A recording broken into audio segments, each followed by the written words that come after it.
Hello students, मेरा नाम है Rajesh Chamola, teacher science ICT virtual class Dehradun से। और आज हम बात करने वाले हैं क्लास 9 के चैप्टर बल तथा गति के नियम इसके ऊपर।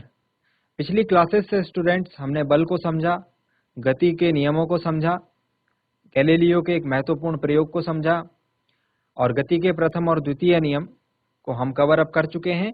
गति के द्वितीय नियम पर आधारित हमने पिछली क्लास में न्यूमेरिकल्स करे थे। इसकी पिछली क्लास में हमने गति के तृतीय नियम को यानी क्रिया प्रतिक्रिया के नियम को समझा था। इसमें मैंने आपको बताया था कि आपके डेली लाइफ में आप जो एक्टिविटीज देखते हैं, आपके आसपास जो क्रियाएं होती हैं या फिर जो क्रियाएं आप करते हैं, जो साधारण क्रियाएं जैसे कि चलने की क्रिया है ना, आप चलते हैं, वॉक करते हैं, आप रनिंग करते हैं, और इसके अलावा काफी सारी क्रियाएं जो हमारी डेली लाइफ में होती है वो क्रिया प्रतिक्रिया नियम या फिर न्यूटन के गति के तृतीय नियम पर आधारित होती है। पिछले चैप्टर में हमने गति की 3 समीकरण पढ़ी, इस चैप्टर में हम गति के 3 नियम पढ़ रहे हैं। ये दोनों ही टॉपिक्स काफी इंपॉर्टेंट हैं आपके हायर क्लासेस के लिए, तो मैं इसीलिए बार बार इस बात को बोल रहा हूं कि आप इस चीज को अच्छी तरीके से दिमाग में बिठा लीजिए। ठीक है, आज के क्लास में हम संवेग संरक्षण के सिद्धांत को सीखेंगे। संवेग संरक्षण का सिद्धांत होता क्या है, इसको कैसे हम प्रूफ कर सकते हैं, और इस पर आधारित कुछ न्यूमेरिकल्स जो कि आपके एग्जाम के पॉइंट ऑफ व्यू से काफी इंपॉर्टेंट हो जाते हैं, उनको हम आज करेंगे। इसके साथ ही हम कुछ अभ्यास के प्रश्न उत्तर लगाने की भी कोशिश करेंगे।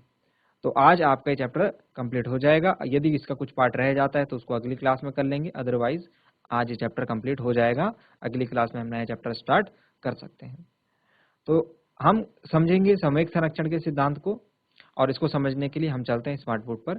चलिए स्मार्ट बोर्ड पर। संवेग संरक्षण के सिद्धांत से पहले स्टूडेंट्स हम इसका जो प्रूफ करते हैं वो गति के तृतीय नियम पर आधारित होता है। ठीक है, तो संवेग संरक्षण का सिद्धांत, सपोज हम एक कंडीशन लेते हैं कि एक बॉल ये है और एक बॉल ये है, इसको ए नाम दे देते हैं, इसको बी नाम दे देते हैं। ठीक है, ये दोनों बॉलें अभी दूर दूर हैं, फिर ये क्या होती हैं, एक दूसरे के पास आती है और टकरा जाती है, और फिर टकराने के बाद ये फिर दूर दूर हो जाती है। सपोज ये कंडीशन है, इसको इस तरीके से, अभी मैं इसको ब्रीफली डिस्कस कर रहा हूँ, बस एक्सप्लेन इसको मैं धीरे धीरे करके करते रहते हैं। तो ये समझिए आप दो बॉल हैं ए बी, ये टकराने के पहले है, टकराने से पूर्व है, ये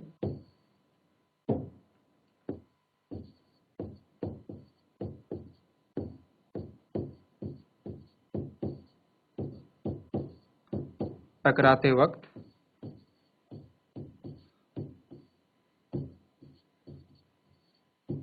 और टकराने के बाद।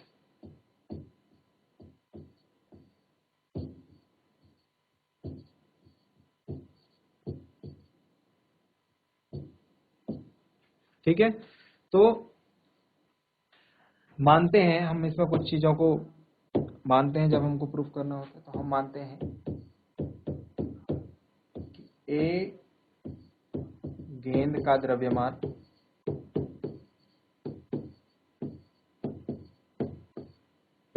बराबर m1 है। ए गेंद का द्रव्यमान m1 है, ए बॉल है तो m a बोल लेते हैं इसे। ठीक है, और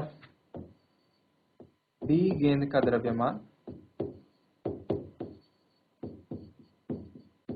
m b है। ठीक है, इसका द्रव्यमान m a है और इसका द्रव्यमान m b है। ठीक, इसके अलावा हम ये बोल रहे हैं कि ये गति कर रही है, तो A ऐसे गति कर रही है और B ऐसे गति कर रही है। तो जो A गेंद का जो वेग है, A गेंद का वेग है वो हम ले लेते हैं UA। ठीक है, इस स्थिति में UA इसका वेग है और UB इसका वेग है, तो मतलब ये दोनों गति कर रही हैं, इस दिशा में गति कर रही हैं, एक के पीछे एक। B गेंद का वेग बराबर ub। ठीक है, अब हम ऐसा मानते हैं कि कुछ टाइम बाद ये दोनों गेंदें क्या हो जाती है, टकरा जाती हैं। ठीक है, हम ये मानते हैं कि ये कुछ डिफरेंट स्पीड से गति कर रही है और इनकी गति में कुछ अंतर है और कुछ समय बाद इनकी गति के कारण क्या हो जाती है, इनमें टक्कर हो जाती है। ठीक है, तो टक्कर का टाइम ले लेते हैं, समय t, समय को हम t ले रहे हैं। ठीक है, अब टकराने के पश्चात मैं ये बोल रहा हूं कि टकराने के बाद इनका वेग जो होता है परिवर्तित हो जाता है। इसका वेग हो जाता है va और इसका वेग हो जाता है vb। द्रव्यमान तो नहीं बदलेगा ना, हम ये डिस्कस कर चुके हैं। का वेग कब, टक्कर के बाद, ये हो जाता है सपोज va और b गेंद का वेग हो जाता है सपोज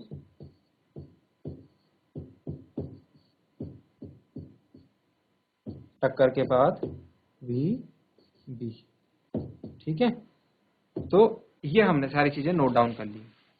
अब आप मुझे बताइए कि टक्कर से पूर्व यदि मैं यहां पर लगने वाला यदि बल निकालूं कि जब इनकी टक्कर होती है तो ए बॉल बी बॉल पर कितना बल लगाती है और बी बॉल ए बॉल पर कितना बल लगाती है। ठीक है, तो इसको यहां पर लिखते हैं। अभी हम जस्ट नोट डाउन करते जा रहे हैं, अभी हमने प्रूफ को जो चीज अप्लाई करनी है वो नहीं की। ठीक है, तो ए बॉल के लिए लिखते हैं। ए बॉल के लिए देखो बल होता है बल बराबर द्रव्यमान गुणा वेग में परिवर्तन बटे समय अंतराल। यह हमने गति के द्वितीय नियम से सीखा। गति के द्वितीय नियम से, ठीक है ना, इसमें कोई दिक्कत नहीं होगी। टक्कर के समय गेंद ए द्वारा गेंद बी पर लगाए गए बल का परिणाम, कितना बल लगाया जाएगा, इसको हम इस सूत्र से निकाल सकते हैं। तो एफ ए द्वारा, ए बॉल द्वारा बी बॉल पर लगाया गया बल। ठीक है, इसको हम इस प्रकार से लिख लेते हैं एफ ए बी। ठीक है ना, तो क्या होगा, द्रव्यमान क्या है उसका, ए बॉल का ए एम ए है, तो एम की जगह द्रव्यमान की जगह एम ए आ जाएगा, वी की जगह वी ए आ जाएगा, यू की जगह यू ए आ जाएगा और समय तो उतना ही रहेगा। ठीक है, ये हो गई, इसको हम बोलेंगे समीकरण 1। ऐसे ही यदि मैं बोलूं कि टक्कर के समय तथा बी गेंद द्वारा, अब हमको पता है गति के तृतीय नियम से एक वस्तु जब दूसरी वस्तु पर बल आरोपित करती है तो दूसरी वस्तु भी पहली वस्तु पर समान बल आरोपित करती है लेकिन विपरीत दिशा में। तो इस चीज का हम यूटिलाइज बाद में करेंगे। पहले हम ये देखते हैं कि बी गेंद द्वारा गेंद ए पर कितना बल लगाया जाता है। गेंद ए पर लगने वाला बल, ठीक है, इसको हम संवेग परिवर्तन की दर से फाइंड आउट करते हैं ना, तो यही तो बी गेंद द्वारा ए गेंद पर लगने वाला बल, तो एफ बी ए हो जाएगा। एफ ए बी क्या है, ए गेंद द्वारा बी गेंद पर लगने वाला बल। एफ बी ए क्या है, बी गेंद द्वारा ए गेंद पर लगने वाला बल। तो इसमें कंफ्यूज नहीं होंगे। ठीक है, तो एफ बी ए हो जाएगा, एम ए की जगह एम बी आ जाएगा, वी ए की जगह वी बी आ जाएगा, यू ए की जगह यू बी आ जाएगा, बी गेंद से रिलेटेड जो भी डेटा है वो आ जाएगा मतलब। ठीक है, तो ये हो गया ए गेंद द्वारा, ये हो गया समीकरण 2। अब आप मुझे बताइए, गति के द्वितीय नियम का हमने अभी प्रयोग किया, गति के तृतीय नियम से। तृतीय नियम क्या कहता है कि प्रत्येक क्रिया के बराबर परंतु विपरीत दिशा में प्रतिक्रिया होती है। तो यदि एफ ए ने बी पर बल लगाया तो क्या एफ बी भी ए पर बल नहीं लगाएगी? क्या बी गेंद भी ए पर बल नहीं लगाएगी? लगाएगी। और गति का तृतीय नियम बोलता है कि ये दोनों बल बराबर होते हैं लेकिन दिशा क्या होती है, विपरीत होती है। इस बल की दिशा विपरीत होती है। तो विपरीत दिशा के लिए हम क्या कौन सा साइन लगाते हैं? माइनस का साइन लगाते हैं विपरीत दिशा के लिए। तो ये गति के तृतीय नियम से हम इसको इस प्रकार से लिखने में समर्थ हो पाए। क्यों लिखा हमने ऐसे? क्योंकि गति के तृतीय नियम से पहली वस्तु द्वारा दूसरी वस्तु पर लगाया गया बल, दूसरी वस्तु द्वारा पहली वस्तु पर लगाया गया बल परिणाम में तो समान होते हैं, परिमाण में तो समान होते हैं, लेकिन दिशा में क्या होते हैं? दिशा में भिन्न भिन्न होते हैं। ओके, दिशा में विपरीत होते हैं एक दूसरे के। तो यहाँ पर अगर मैं समीकरण 1 और 2 का प्रयोग करके मैं अगर इन बलों का मान रख दूं, समीकरण 1 से देखो, समीकरण 1 व 2 से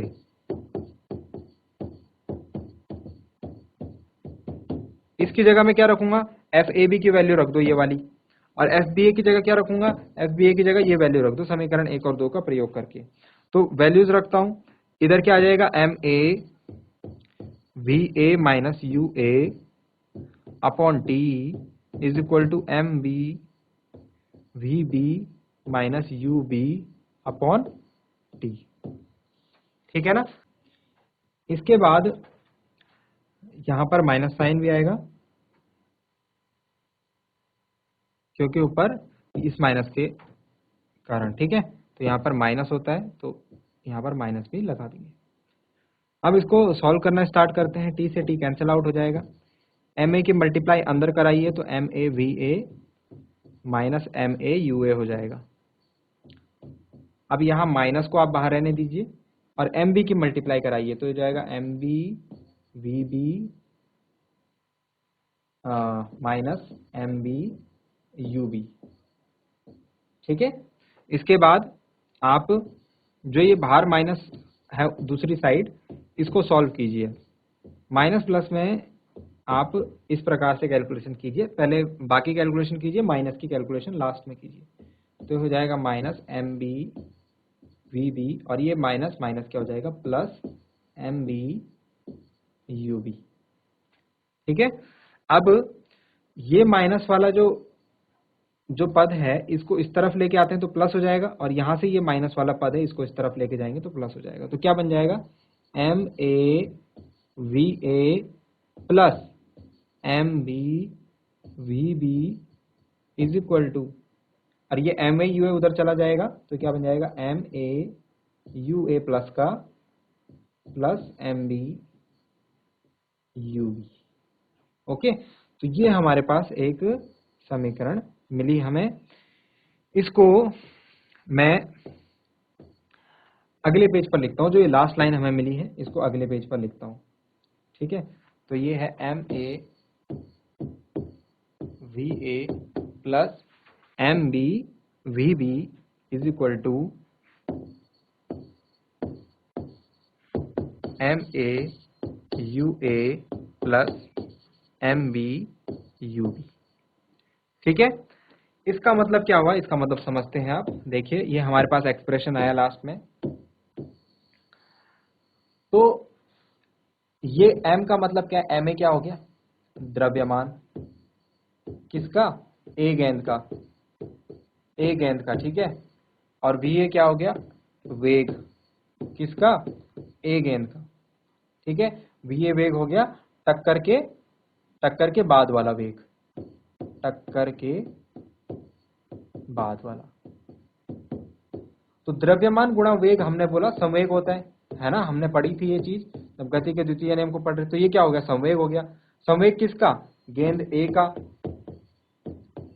गेंद इसमें A तो लिखा हुआ है दोनों तरफ, तो मतलब गेंद A का संवेग हो गया। और गेंद A का संवेग किसके बाद? टक्कर के बाद।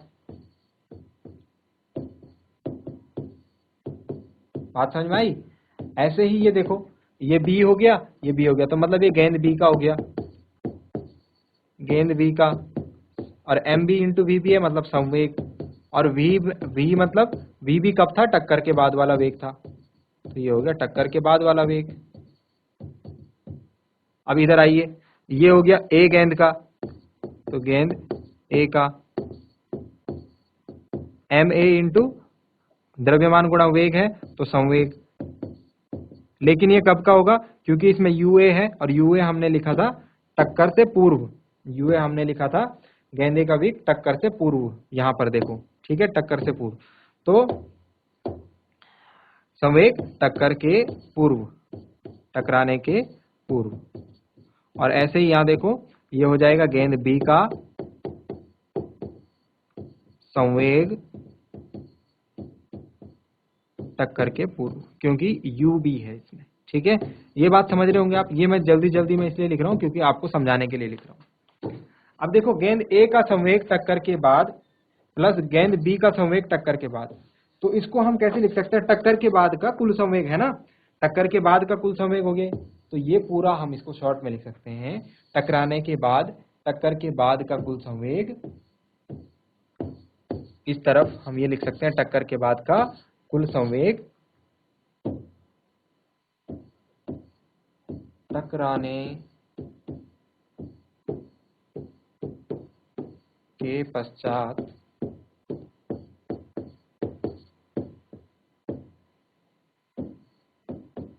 गेंद का, टकराने के पश्चात का कुल संवेग।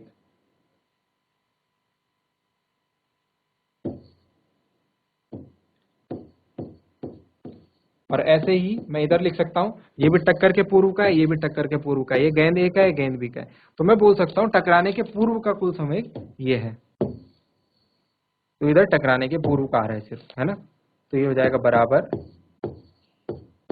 टकराने से पूर्व का कुल संवेग। इतनी बात समझ में आ गई? ठीक है। अब इसका मतलब क्या है? इसका मतलब है कि जितना संवेग गेंदों का टकराने के पूर्व था, उतना ही संवेग गेंदों का टकराने के पश्चात भी है। मतलब संवेग में परिवर्तन नहीं हुआ है। जितना भाई, अगर सपोज 10 पहले था तो 10 ही बाद में भी है। एग्जाम्पल के तौर पर बता रहा हूं। तो मतलब कोई दोनों बराबर है, टकराने से पूर्व भी संवेग उतना ही है, टकराने के पश्चात भी संवेग उतना ही है। मतलब कि संवेग में परिवर्तन बिल्कुल जीरो होगा, कोई परिवर्तन नहीं होगा संवेग में। संवेग में परिवर्तन क्या हुआ इस पूरी प्रक्रिया में? बराबर शून्य। और यही संवेग संरक्षण का सिद्धांत है। यही संवेग संरक्षण का सिद्धांत है। संवेग संरक्षण का सिद्धांत को हम इस प्रकार से बोल सकते हैं कि दो वस्तुओं का संवेग का योग, दो वस्तुओं के संवेग का योग टकराने के पहले और टकराने के बाद बराबर रहता है। और किस कंडीशन में? जब हमने स्टार्टिंग में चर्चा करी थी कि जब वो गतिमान है, या फिर हम ये बोल सकते हैं जबकि उन पर कोई असंतुलित बल कार्य नहीं कर रहा हो। ठीक है ना। तो इसको हम ऐसे भी बोल सकते हैं। पहले मैं इसको, इसके 2-3 स्टेटमेंट जो है वो लिख लेता हूं। ठीक है, आप किसी भी प्रकार से इसको बोल सकते हैं। तो आप इसमें लिख सकते हैं, दो वस्तुओं का संवेग संरक्षण के सिद्धांत के अनुसार दो वस्तुओं का कुल संवेग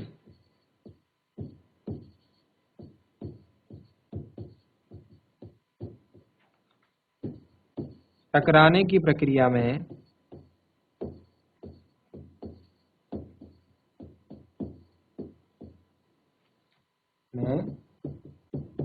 अनचेंज्ड रहता है, अपरिवर्तनीय रहता है। एक तो मैं इसको इस तरीके से बोल सकता हूं, ठीक है, अपरिवर्तनीय या संरक्षित रहता है, संरक्षित रहता है। एक तो ये हो गया, इसमें आप लिख देंगे यह संवेग संरक्षण का सिद्धांत है। एक आप इसको किस प्रकार से लिख सकते हैं? अर्थात एक आप इसको किस प्रकार से लिख सकते हैं? आप इसको इस प्रकार से भी लिख सकते हैं कि यदि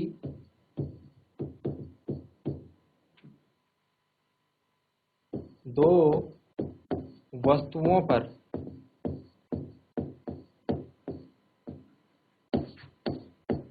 कोई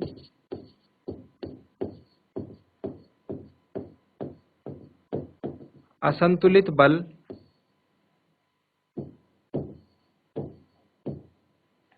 कार्य न कर रहा हो,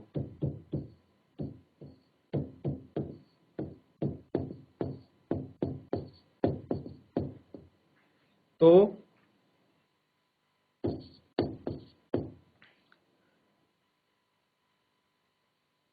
उनका संवेग, उनके संवेग का योग, ठीक है, उनके संवेग का योग। हमने पीछे देखा था योग, बीच में प्लस का साइन आ रहा था। उनके संवेग का योग टकराने के पूर्व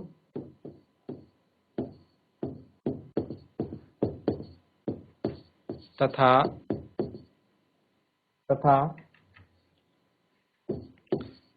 टकराने के पश्चात